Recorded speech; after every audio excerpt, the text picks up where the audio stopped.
লোকমান হাকিম তার সন্তানকে ডাক দেয়, ও বাজার, আমি আল্লাহর পরিচয় শেখানোর জন্য যে ডাকটা দিছে, ডাকটাও আমি আল্লাহর কাছে পছন্দ লাগছে। এ বেটা, এইভাবে ডাক দেয় নাই, গরম সুরে না, নরম ভাষায় সন্তানকে ডাক দিয়েছে। বুনাইয়া শব্দের অর্থই হলো, ও আমার প্রিয় পুত্র, ও আমার বাজান, ও আমার কলিজার টুকরা সন্তান। আমরা আমাদের সন্তানকে যত মায়ার সুরে ডাক দেই, সেই মায়ার সুরে ডাক দেওয়াটাকে বুনাইয়া বলে।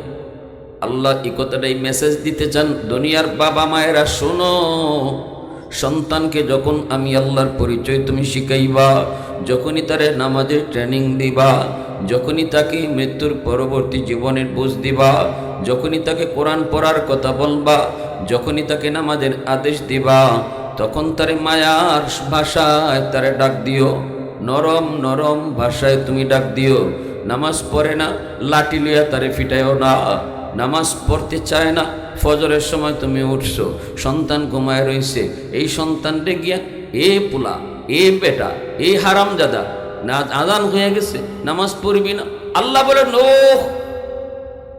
শিখো লোকমানের কাছ থেকে। সুবহানাল্লাহ, জোরে বলেন। মাথায় হাত বুলায় দেখো, বাজার, ফজরে আজান হয়ে গেছে, উঠো। সুবহানাল্লাহ। পিঠে হাত বুলায় বলো, বাজার, ও আমার আব্বা, ও আমার মা, ফজরের আজান হয়ে গেছে, উঠো। আল্লাহ পাক বলে, দেখো লোকমানে কত সুন্দর করে তার সন্তানকে ডাক দিয়েছে। এরপরে আমি আল্লাহর পরিচয় তারে শিখায়। আল্লাহর কাছে লোকমান হাকিমের সেই ভাষাগুলো এত ভালো লাগলো।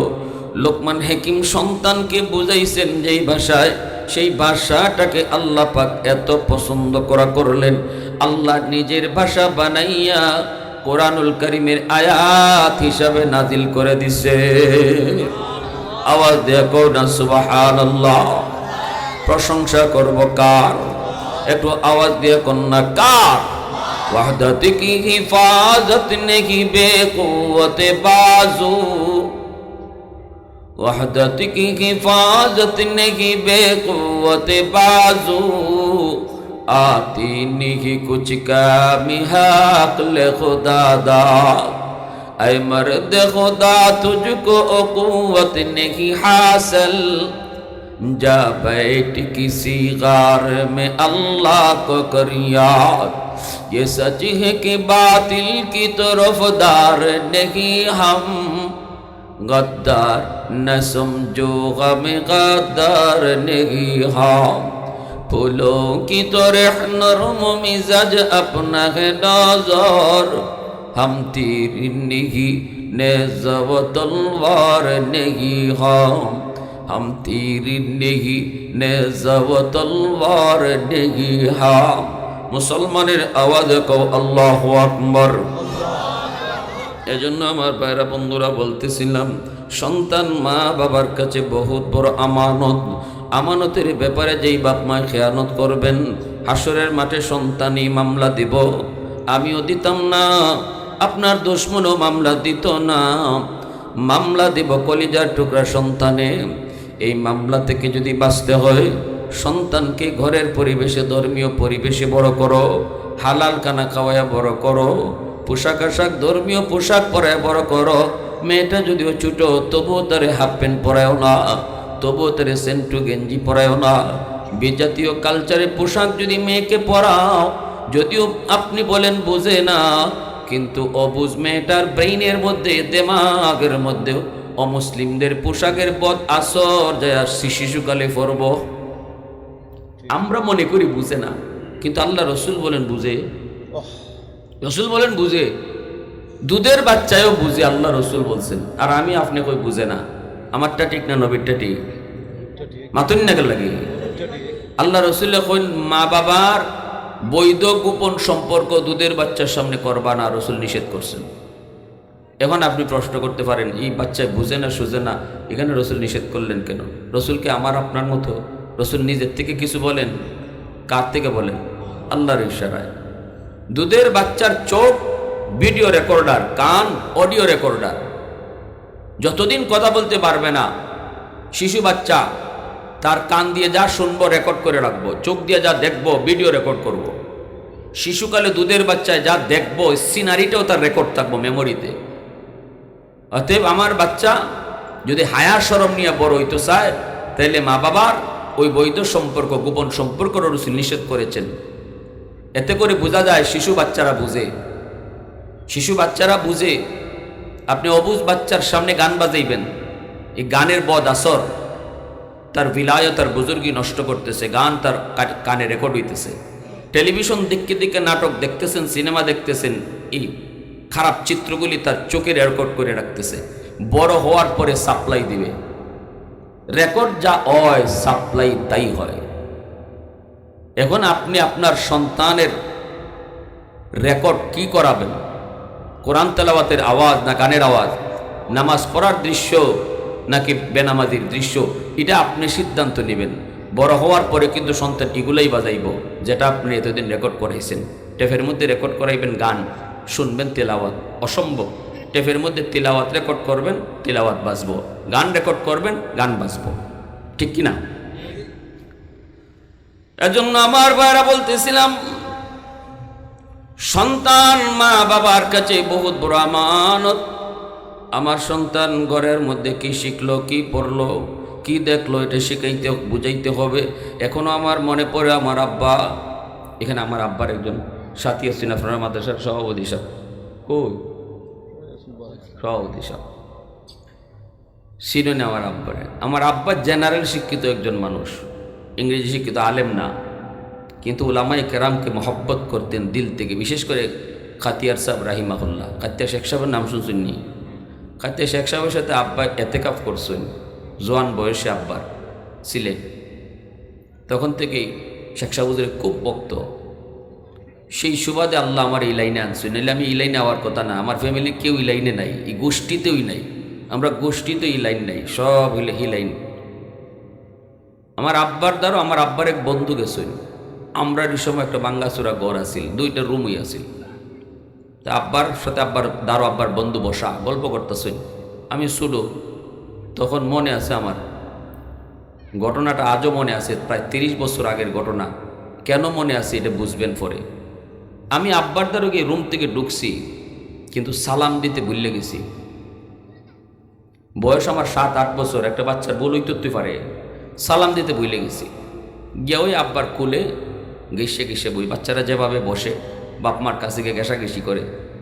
তা আমি দাঁড়ো যেতে আব্বা আমার আস্তে করে ধরে বলতেছেন, বাবা সালাম দিলা না? আমি সাথে সাথে বলতেছি আসসালামু আলাইকুম ওয়া রাহমাতুল্লাহ। আব্বা বলতেছেন সালাম নিমো না।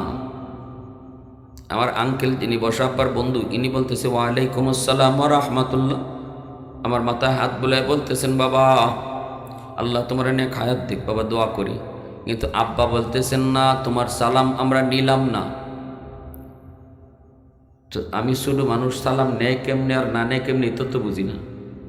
তো আব্বা বলতেছেন সালাম নিলাম না। তো আমার আঙ্কেল বলতেছে, ভাই বাদ দেন, শুধু মানুষ বুঝছে না তো, এখন তো সালাম দিছেই। আব্বা বলতেছেন, না এখন যদি তার এই সালাম গ্রহণ করি তাহলে এই ভুলটা সারা জীবন তার ইয়াদ থাকবে না, তার এই ভুলটা সারা জীবন ইয়াদ রাখাইতে হবে। কি করতে হবে? আব্বা আমাকে বলতেছেন, তুমি রুম থেকে বের হও, রুম থেকে বের হইয়া আবার তুমি রুমে ঢুকো। তখন কিন্তু আমি মাদ্রাসায় পড়ি না, আমি স্কুলে পড়ি, তখন ক্লাস 4 হবে, 4 বা 5 এই ধরনের। আব্বা আমারে বলতেছেন, রুম থেকে বের হও। আব্বু তোমারে যেভাবে সালাম শিখাইছি, কোনো মেহমান দেখলে, ঘরে কোনো মেহমান দেখলে অথবা বড় কাউকে দেখলে রুমে ঢুকার সময় সালাম দিয়ে ঢুকতে হয়। আমি বের হয়ে গেছি, আবার সালাম দিয়ে রুমে ঢুকছি, তখন আব্বা আমাকে কোলে নিয়ে কপালে চুমো দিছেন, আদর করছেন। ওই দিন যে আমি আব্বা আমাকে রুম থেকে বের করাইয়া আবার সালাম দিয়ে ঘরে ঢুকাইছেন, সেই স্মৃতি আজও আমার মনে পড়ে। সুবহানাল্লাহ। এজন্যই আল্লাহ পাক বলেন, লোকমান হাকিমের নামে সূরার নাম করে আল্লাহ বুঝাই দিলেন, দুনিয়ার বাপ মারা শুধু মা বাবা হইও না, আদর্শ বাপ মা হও। বাবা হওয়া সহজ, লোকমানের মতো বাবা হওয়া কঠিন, বাবা হওয়া সহজ, আদর্শ বাবা হওয়া কঠিন। মা হওয়া সহজ, আদর্শ মা হওয়া কঠিন। ওই যে কুতুবউদ্দিন বখতিয়ার কাকির মা, মঈনুদ্দিন চিশতির মা, প্রথম দিন মঈনুদ্দিন চিশতির চেহারা দেখা 90,000 হিন্দু একই টাইমে কালেমা পড়ে মুসলমান হয়েছে। মঈনুদ্দিন চিশতির মা বলতেছে, বাবা মঈনুদ্দিন, এটা তোমার কোনো বাহাদুরি নয়, বাহাদুরিটা আমি মার। কারণ আমি মা তোমাকে কোনোদিন অজু সারা দুধ খাওয়াই নাই। কুতুবউদ্দিন বখতিয়ার কাকির মা উস্তাদ কয়, ও কুতুবউদ্দিনের মা, তুমি বলছো আলিফ বা শিখামু, কিন্তু ছেলে তো আমাকে 15 পারা কোরআন হিফজ শুনাইছে। তুমি বলতেছো আলিফ বা শিখানোর কথা, আর তোমার কুতুবউদ্দিন আমাকে 15 পারা হিফজ শোনায়। কেমনে কি হলো কিছুই তো বুঝি নাই। কুতুবউদ্দিন বখতিয়ার কাকি ভারতের বহুত বড় বলি, মঈনুদ্দিন চিশতি রহমতুল্লাহি আলাইহির শাগরিদ। মা বলতেছে, উস্তাদজি খুদার কসম, আমি মা নিজেও জানি না, তবে আমার যতদূর মনে পড়ে, আমার কুতুবউদ্দিনকে আমি যখনই দুধ খাওয়াইতাম তখনই আমি মা কোরআন তেলাওয়াত করতাম। যখনই আমার কুতুবউদ্দিনকে আমি দুধ খাওয়াইতাম তখনই তিলাওয়াত করতাম। মনে হয় দুধের সাথে তিলাওয়াত যায় ঢুকছে। আল্লাহু আকবার জোরে বলেন। মা হওয়া সহজ, আদর্শ মা হওয়া কঠিন। নবী আসার দরজা আল্লাহ বন্ধ করেছে, কিন্তু ওলি আল্লাহ আসার দরজা আল্লাহ বন্ধ করে নাই। নবী আসার দরজা বন্ধ, চিশতি আসার দরজা বন্ধ না, জিলানী আসার দরজা আল্লাহ বন্ধ করে না। জিলানীর মার মতো মা হও, জিলানীর বাবার মতো বাবা হও, চিশতির মার মতো মা হও। আজও আল্লাহ জিলানীর জন্ম দিবে, আজও আল্লাহ মঈনুদ্দিন চিশতির জন্ম দিবে, ঠিক কিনা জোরে কোন? এজন্য ভাইয়ের আমার, এরপরে আমার সন্তান ঘরে আমার যদ্দূর ক্ষমতা, যদ্দূর শিখানোর দায়িত্ব আমি শিখাইলাম। ঘর হলো আমার সন্তানের জন্য সর্বপ্রথম বিদ্যালয়, মা বাবা হলো তার সর্বপ্রথম শিক্ষক। ঘরের মধ্যে আমার সন্তান সর্বপ্রথম, বিদ্যালয়ে সর্বপ্রথম শিক্ষকের কাছ থেকে যা শিখবে মরণ পর্যন্ত সেটা আসর থাকবে। এরপরে যখন আমি তারে পড়ালেখার জন্য প্রতিষ্ঠানে দিব, একটু খেয়াল করা দরকার, আমার সন্তানের শিশুকাল হলো ফাউন্ডেশন, জীবনের ফাউন্ডেশন হলো শিশুকাল। ফাউন্ডেশন যত মজবুত হয় ঘর তত মজবুত হয়। শিশুকালটা হলো জীবনের ফাউন্ডেশন। ওই ফাউন্ডেশনের বয়সটা কোন পরিবেশে তারে পড়ালেখা করাবো? ওই পরিবেশে পড়ালেখা করাবো যেখানে নামাজ নাই, কালাম নাই, আল্লাহর পরিচয় নাই। আর আমি যদি তার ওই পরিবেশে পড়ালেখা করাই যেখানে গেলে পড়ে আমার সন্তানের ফাউন্ডেশনটা মজবুত হইব ইসলামের উপরে, ধর্মের উপরে, ইমানের উপরে, আল্লাহর পরিচয়ের উপরে। শিশুকালটাতে দেখবে চারদিকে কোরআন তেলাওয়াতের আওয়াজ, শিশুকালটাতে দেখবে নামাজ পড়ার দৃশ্য, শিশুকালটাতে দেখবে আমার নবীর দুরুদের আওয়াজ, শিশুকালটাতে দেখবে টুপি আর পাঞ্জাবির চিত্র। এই চিত্রগুলি দেখা দিল আর দিমাগের ভিতরে বসবে, কোরআন তেলাওয়াতের আওয়াজ তার দিলের ভিতরে বসবে। পাথরে খোদাই করে লিখলে যেইভাবে লেখা হয়ে যায়, শিশুকালে যা দেখে সেটাও এইভাবে খোদাই করে লেখা হয়। এই লেখা কোনোদিন মুছে না। ঢাকা ইউনিভার্সিটির বাংলা বিভাগ নাস্তিকদের ভিড়েও যদি যায়, সন্তানে কলি যায় তো পাথরে খোদাই করে কোরআন লেখা, পাথরে খোদাই করে নবীর নাম লেখা, পাথরে খোদাই করে আল্লাহ রসুলের নাম লেখা। কারণ আমার সন্তানকে আমি শিশুকালে মাদ্রাসায় পড়াইছি, একদিন না, 2 দিন না, মিনিমাম 5টা বৎসর। এরপরে যদি ডাক্তারও বানাই, কোনোদিন কোরআনের বিপক্ষে কথা বলবে না। ইউনিভার্সিটিতে পড়লেও আল্লাহ রসুলের বিরুদ্ধে যাবে না। নাস্তিকদের ভিড়ে যায় রসুলের প্রেমিক আর কোরআনের সৈনিক হবে।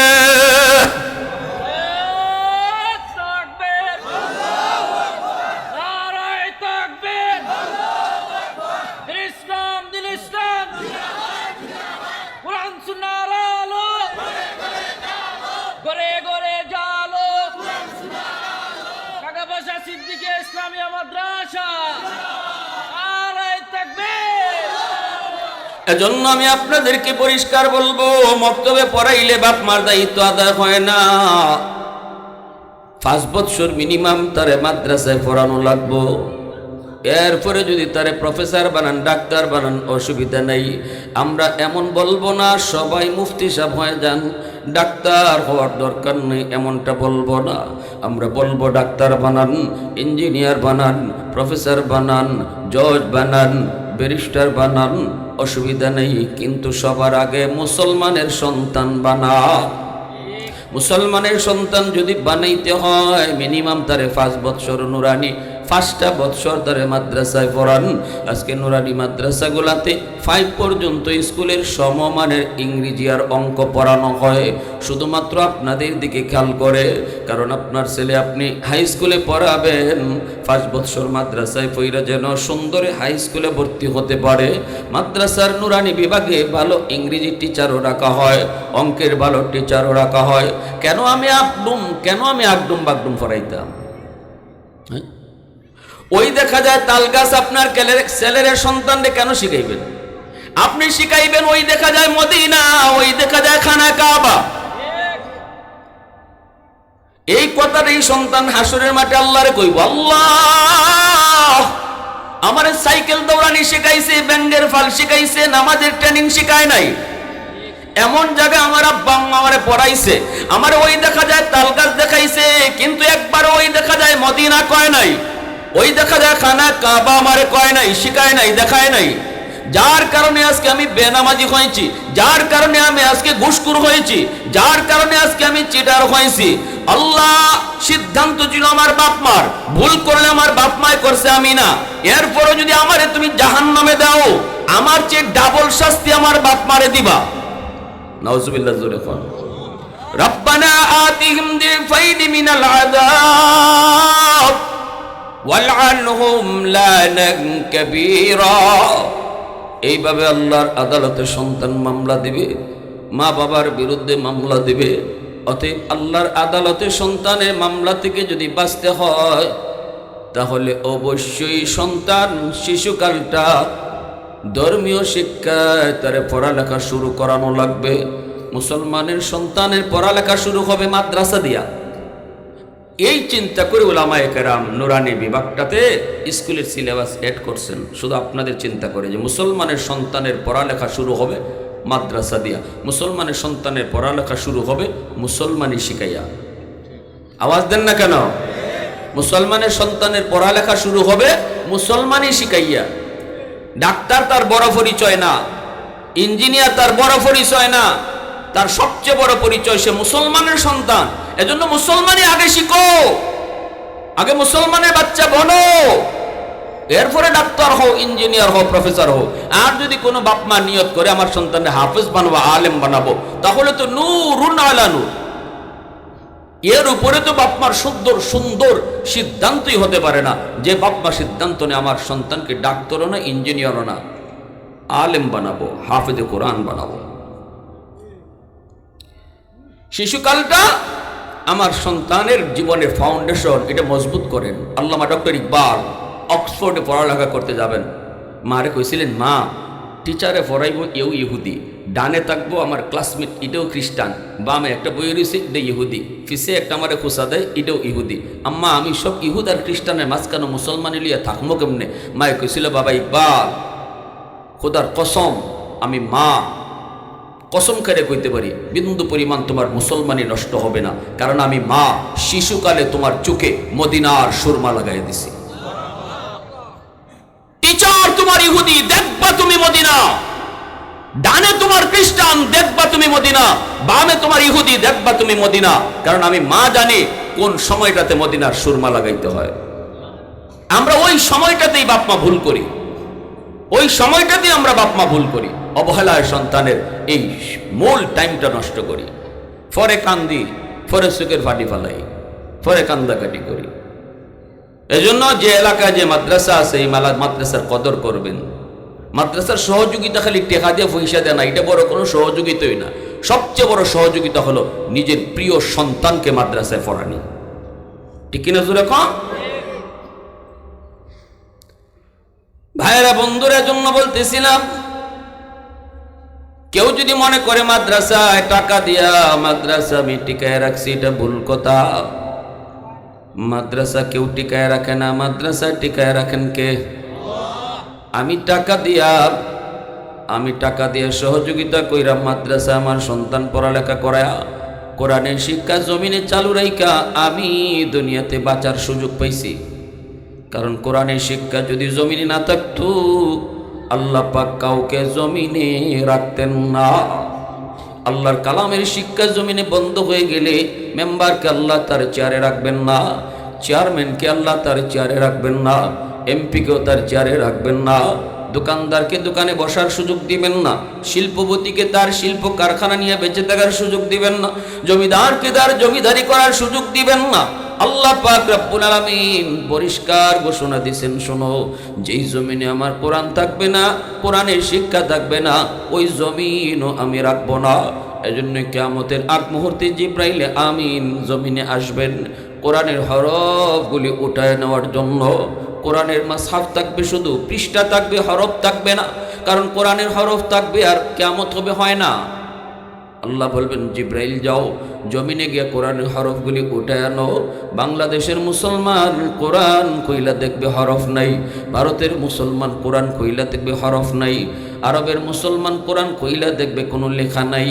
তখনই বুঝবেন দুনিয়ার হায়াত শেষ, আল্লাহ দুনিয়া রাখবে না। অতএব আমার আপনার এই দুনিয়াদারি আল্লাহ টিকায় রাখছে কোরআনের উসিলায়, কোরআনের শিক্ষার উসিলায়, হাফিজে কোরআনের উসিলায়, আলেমে দ্বীনের উসিলায়। এজন্যই তো কোরআনওয়ালাদের জন্য আসমান জমিনের সব মাখলুক দোয়া করে, ইন্নাল আলিমা ইস্তাগফিরু লাহু মান ফিল আরদ ওয়া মান ফিস সামা হাত্তাল হিতানু ফি জাওফিল মা ওয়া ফি রিওয়ায়াতিন আন-নামলাতু ফি জুহরিহা। রাসূল বলেন, উম্মতের দল, মাদ্রাসার কদর, আলেম ওলামার কদর তোমরা যদি নাও বুঝো, আসমান জমিনে আর যত মাখলুক রয়েছে ওরা কিন্তু ঠিকই বুঝে। গর্তের পিপিলিকা বলো, পানির নিচের মাছ বলো, সবাই কিন্তু একই দোয়া করে, আল্লাহ হাফেজের হায়াত তুমি বাড়ায় দাও, উলামায়ে কেরামের সংখ্যা তুমি জমিনে বাড়াও, আল্লাহ মাদ্রাসার সংখ্যা তুমি জমিনে বাড়াও, আল্লাহ মাদ্রাসাকে দিন দিন তুমি বড় করো। কারণ মাসে জানে আলেমের হায়াত বাড়লে জমিনের হায়াত বাইরা যায়, উলামায়ে কেরামের সংখ্যা বাড়লে জমিনে হায়াত আল্লাহ বাড়ায় দেয়, মাদ্রাসার সংখ্যা বাড়লে জমিনে হায়াত আল্লাহ বাড়ায় দেয়। এজন্যই তো আমাদের আকাবিরগণ যেখানে যাইতেন সেখানে যাইয়েই সবার আগে মাদ্রাসা কায়েম করতেন। কারণ তারা অন্তর চোখে দেখতেন না, আসমানের খুঁটি হলো মাদ্রাসা, আসমান দাঁড়ায় আছে মাদ্রাসার উপরে। আল্লাহু আকবার জোরে কর। এজন্য আমাদের আকাবিরগণ যেখানে যাইতেন সেখানে যে মাদ্রাসা আগে কায়েম করতেন। কাতিয়ার সাহেব রাহিমাহুল্লাহ আজকে দুনিয়াতে নাই, কাতিয়ার শেখ সাহেব এখনো বাটি এলাকায় গেলে পরে অসংখ্য মাদ্রাসা পাওয়া যায়। তারা বলে, হুজুর এই মাদ্রাসাখানা কাতিয়ার শেখ সাহেব রাহিমাহুল্লাহ তিনি প্রতিষ্ঠা করে গেছেন। ময়মনসিংহ আমরা বিভিন্ন এলাকায় যাই, গেলে পরে কেউ, হুজুর আপনাদের সিলেটের নুরুদ্দিন গড়পুরি রহমতুল্লাহ আলাইহির হাতে এই মাদ্রাসা গড়া। কি পরিমাণ যে আছে হিসাব নাই। ওই তাদের ওয়াজি আছিল একটা, ভাই মাদ্রাসা আছে আপনাদের এলাকায়? না হুজুর নাই। তাড়াতাড়ি আও, বসো, বইয়ের দুই কথা কইছেন, বাঙ্গা বাঙ্গা কথা মানুষের দিলে লাগিয়েছি গে, ভাই জায়গা দিবাই খেলায়। এই জন্য হুজুর আমি জায়গা দেব, তাই জায়গা দিলাইছি। কোন জায়গা মাফো মাইক পেত, এই ভাই তুমি ঘরের টাকা টাকাটা দিবা। এখানে বইয়ে ওই মাদ্রাসা এক দিলে বানাই দিয়ে আইসুন। তারা এটা ভালো করে জানতা যে এই জমিনে মাদ্রাসা থাকবে তো আসমানি গজব আসমানে থাকবে, জমিনি গজব জমিনে থাকবে, আজাব গজব আসবে না। মাদ্রাসা থাকবে না তো আজাব গজব দিয়ে আল্লাহ জমিন ধ্বংস করে দেবে। তাইলে মাদ্রাসা টিকায় রাখতে হবে নিজের ফায়দার জন্য। আমি যদি 1 লক্ষ টাকা মাদ্রাসায় দান করি, এর অর্থ হলো আমি মাদ্রাসা টিকায় রাখছি না, মাদ্রাসার উসিলায় আল্লাহ আমারে টিকায় রাখছে। একজন ছাত্ররে খাওয়াই, এর অর্থ এই না যে আমি খাওয়াই, কইমুখী যে আল্লাহ এই ছাত্রটার উসিলায় আমরা ঘরের সবরে খাওয়ায়। জোরে কন্যা সুবহানাল্লাহ। এই কথাটা আল্লাহ নবী বলেছেন, ইন্নাল আলিমা ইস্তাগফিরু লাহু মান ফিল আরদ ওয়ামান ফিস সামা হাত্তাল হিতানু ফি জাওফিল মা। ভাইরা বন্ধুদের জন্য একটু মন দিয়ে শুনেন, এই মাদ্রাসায় আপনাদের এলাকার জন্য এই মাদ্রাসাখানা রহমত, সিদ্দিকিয়া মাদ্রাসাখানা রহমত। মাদ্রাসা থাকবে তো আল্লাহ রহমতের চাদর দিয়ে এলাকা ঢেকে রাখবে। আমি মাদ্রাসার কদর করব, আল্লাহ আমারে কদর করব। আমি মাদ্রাসায় সন্তান দিব, আল্লাহ পাক আমার সন্তানকে হাফেজ আলেম বানাইব। এই সন্তানের মাথায় পাগড়ি পরাইব মানুষ, আর আমি বাপ মার মাথায় পাগড়ি পরাইবেন আল্লাহ নিজে। মান কারা আল কোরআন ওয়া আমিলা বিমা ফিহি উলবিসা ওয়ালিদাহু তাজান ইয়াউমাল কিয়ামা দাউহু আহসানু মিন দাউইশ শামস। নবীজি বলেন, কিয়ামতের ময়দানে আল্লাহ পাক একটা পাগড়ি আর মুকুট হাতে নিয়ে আল্লাহ পাক দাঁড়ায় থাকবো। কই তোমরা বাপ মা? নবীর বাপ মা এসে কইব, মালিক আমরা তো অমুক নবীর আব্বা, অমুক নবীর আম্মা, আমি তো অমুক নবীর আম্মা, অমুক নবীর আব্বা। আল্লাহ বলবেন, আমি নবীর বাপ মারে তালাশ করি না। সাথে সাথে হাফেজে কোরআন আলেমের বাপ মায় কইব, আল্লাহ আমি তো অমুক হাফেজের মা, অমুক আলেমের বাবা। আল্লাহ হাসরবাসীর সামনে বলবেন, আমি আজ তোমাদেরকেই খুঁজতেছি। দুনিয়ার জমিনে তোমরা মাদ্রাসার দিকে সন্তান নিয়ে গেছো, আর 90টা ছেলে বাচ্চা সন্তান নিয়ে গেছে তারা স্কুলের দিকে। তুমি আইছিলা মাদ্রাসার দিকে। তোমার দিলের ভিতরে বিন্দু পরিমাণ ওই চিন্তা ছিল না, আমার ছেলেটা খাইব কেমনে, চলবো কেমনে, পড়বো কেমনে। মানুষ তোমারে বাধা দিয়েছে, মাদ্রাসায় পড়ায়ও না, সার্টিফিকেট নাই, চাকরি নাই, বাকরি নাই, কেমনে চলবো, কেমনে খাইব। কিন্তু তোমার দিলের ভিতরে ছিল রিজিকের মালিক তো আমার আল্লাহ। আমি আল্লাহ তো রিজিকের মালিক, আমার নাম তো রাজ্জাক। আমি তো মানুষ দুনিয়াতে যাওয়ার আগে তার রিজিক পাঠাই। এজন্য সন্তান দুনিয়াতে আসে পরে, আগে তার রিজিক আসে। মার বুকে আল্লাহ দুধ আগে ফাটায়, এরপরে সন্তান দুনিয়ায় আয়। এর দ্বারা আল্লাহ বুঝিয়ে দিলেন, ও আমার বান্দা বান্দিরা, রিজিকের তালাশে বের হইয়া তুই আমারে বলিস না, দোকানদারি করতে যায় তুই নামাজের কথা বলিস না, কারণ তুই পরে আইছ, তোর রিজিক আমি আগে ফাটাইছি। সুবহানাল্লাহ। আমারে ভুলিস না, আমারে ভুলিস না, আমার বিধান তুই ভুলবি না। এজন্য আল্লাহ পাক কই, তোমরা বাপ মা যারা মানুষের কথা কান দাও নাই, বরং আমি আল্লাহকে রাজ্জাক যাই নাই, মাদ্রাসায় বাচ্চা নিয়ে আইছো আর মাদ্রাসার পরিবেশে তারে দেয়া গেছো। ওই দিনই আমি আল্লাহ তোমার জন্য পাগড়ি বানায় রাখছি, ওই দিনই তোমরা বাপ মার জন্য পাগড়ি বানায় রাখছি।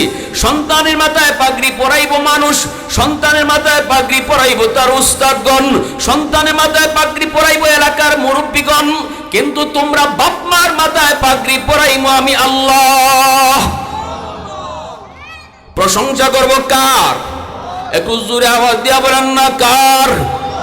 আহাদুল লাইসা কামিসলিক সামাদুল লাইসা কাফাদুলিক লিমানিল মুলকু তুগীতু সাজাওয়ার খুদাই তু খুদা বন্দে ইয়াবি নি তু খুদা বন্দে ইয়াসারি তু খুদা বন্দে জমিনি তু খুদা বন্দে সামাই তু রহিমি তু করিমি তু সামিঈ তু বসিরি তু মুইজ্জি তু মুযিল্লি তু মালিকিল আরশি বজাই বরি আজ খুরদন ও খুফতন বরি আজ তুহমতে মরদন বরি আজ বিম উমিদি বরি আজ রঞ্জ বালাই। আল্লাহু আকবার, জোরে কও।